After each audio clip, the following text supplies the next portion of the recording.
L'idée c'est de repérer les lieux, c'est de comprendre ce qui va nous poser problème, où est-ce qu'on va pouvoir s'installer, comment on va pouvoir placer les caméras, comment on va pouvoir placer la lumière. Il y a plusieurs choses à prendre en compte. La première c'est effectivement la grande fenêtre qui est derrière nous. On est à peu près dans les horaires dans lesquels on va tourner. Il faut que je comprenne la différence en fait d'intensité lumineuse dans la pièce.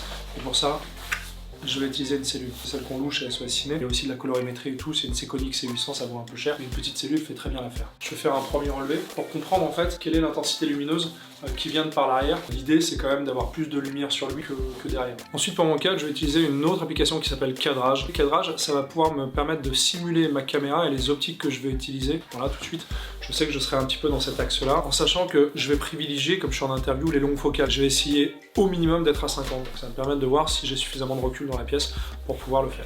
Ensuite j'ai une application qui s'appelle Sunseeker, ça me permet de comprendre comment le soleil va bouger. On va tourner de 14h jusqu'à 18h je pense demain. Mon soleil sera comme ça, ce qui fait que j'aurai jamais le soleil de face. Il va aller taper derrière et